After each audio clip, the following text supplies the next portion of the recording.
Sebelum lanjut ke videonya, gue mau ngasih tahu kalau gue punya Instagram bernama Kang Salman underscore R, dan gue juga pengen disubrek oleh kalian guys. Oke, lanjut. Morning, my children. And it is a good morning.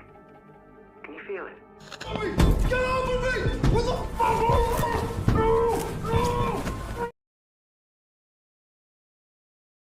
Di awal film kita diperlihatkan dengan seorang tokoh utama bernama Kennedy dan temannya bernama Tess.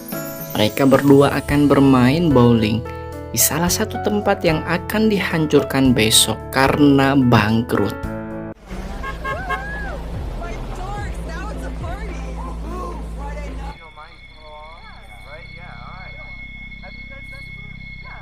Iya, mereka tak sadar ada sekelompok orang yang memantau mereka.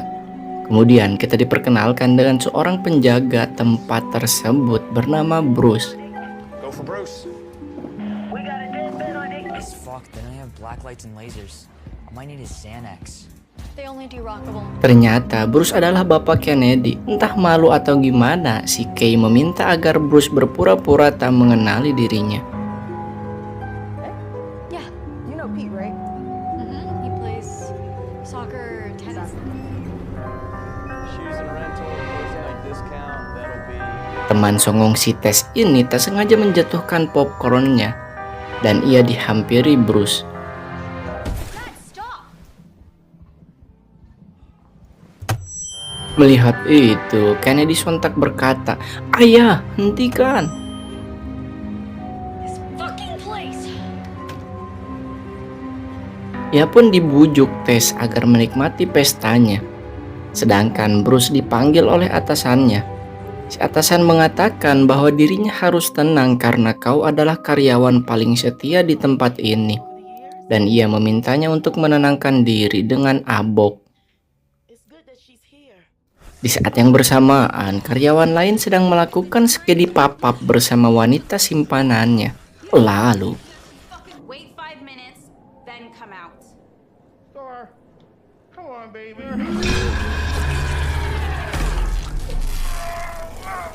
kemudian pria songong ini menantang saudara Tess untuk bermain bowling. Di tengah asiknya bermain, tiba-tiba suara jam murah dari sekelompok orang berkostum biru berbunyi.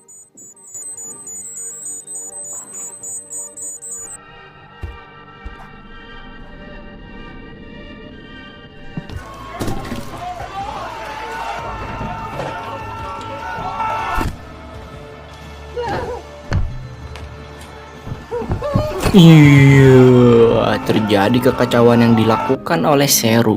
Seru apaan buang? Sekte biru. Di sisi lain, Bruce, si penjaga tempat tersebut, tak sadar atas keributan yang terjadi karena ia mendengarkan musik rock dengan suara yang sangat edan. Pemimpin dari Seru mengatakan bahwa kita harus menghabisi mereka semua untuk pengorbanan. Teman Tess yang songong rupanya berhasil selamat karena ia berpura-pura menjadi mayat.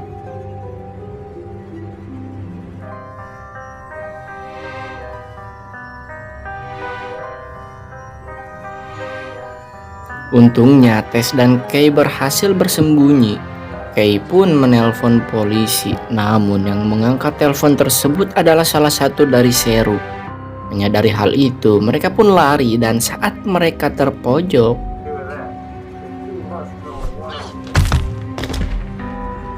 Kay pun memintanya untuk tenang dan ia memutuskan untuk keluar meminta bantuan. Lalu scene diperlihatkan dengan rekaman si pemimpin Seru yang mengatakan bahwa malam ini adalah malam terakhir untuk pengorbanan dan transformasi. Entah transformasi apa. Kembali pada Kay, ia mulai menjalankan rencananya.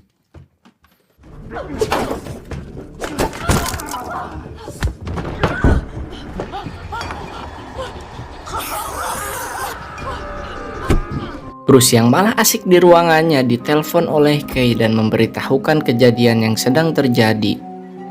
Bruce pun memintanya untuk tenang dan menunggunya karena dirinya memiliki trik rahasia. Be careful. They're killers.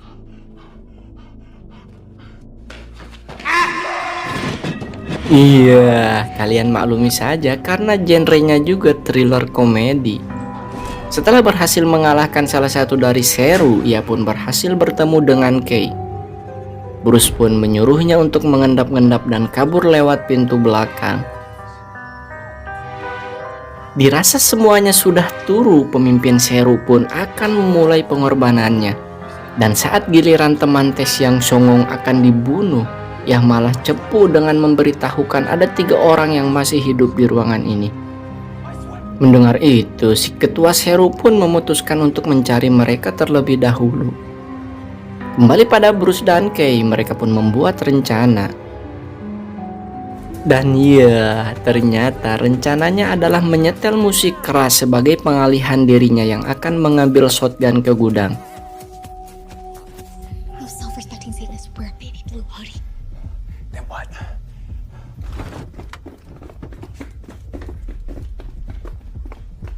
Kembali pada si botak ketua Seru, ia pun melihat Tess yang masih selamat di salah satu ruangan. Lantas ia pun menghampirinya. Lalu, Let me talk to Kennedy! Oh, you will. The persistence of them. iya, untungnya Tess masih bisa selamat. Kembali pada Bruce dan Kei, ia yang berhasil ke gudang malah tak menemukan shotgun yang dimaksud. Kei yang lebih pintar dari ayahnya ini menyuruh si ayah agar ia membawa tang.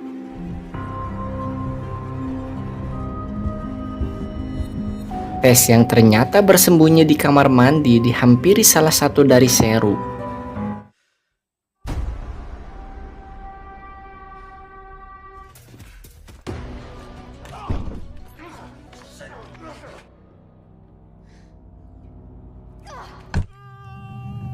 Iya lagi, untungnya Bruce berhasil menyelamatkan ayah bebannya ini.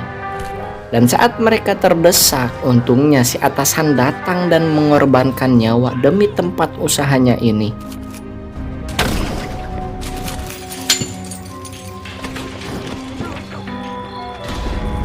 Setelah berhasil keluar dan membakar salah satu anggota Seru, bukannya meminta bantuan polisi, ia malah kembali masuk dan memutuskan untuk menyelamatkan Tess terlebih dahulu. Ternyata mereka berdua menyamar menggunakan custom Seru. Mereka pun menghampiri si ketua agar dirinya kabur saja karena ada 2 orang yang berhasil berlari keluar. Merasa ada kejanggalan, si ketua pun menyuruh Bruce yang sedang menyamar untuk membunuh Tess. Lalu, Pardon me? I must keep my hands clean. Blood, do it now!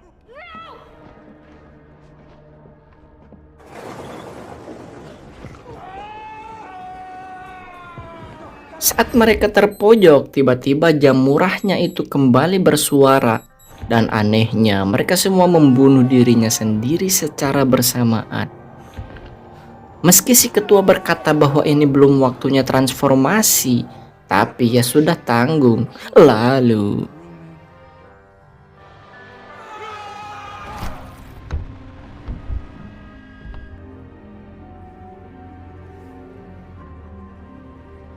film pun sudah berakhir. Bagaimana? Sangat menegangkan, bukan?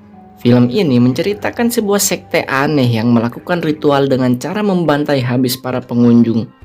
Entah sekte apa tak dijelaskan di filmnya, tapi intinya sekte ini memiliki keyakinan jika sudah memberikan pengorbanan, mereka akan melakukan transformasi dengan cara membunuh dirinya sendiri.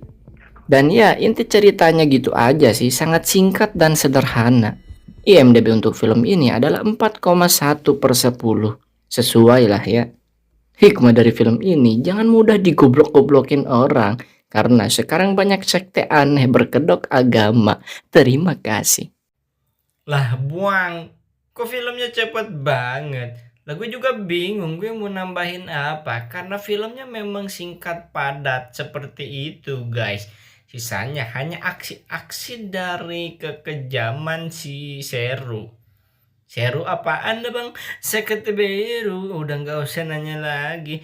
Dan BTW kalian follow IG ku dah guys, subrek ini guys, YouTube ku. Gak usah sih. Terima kasih.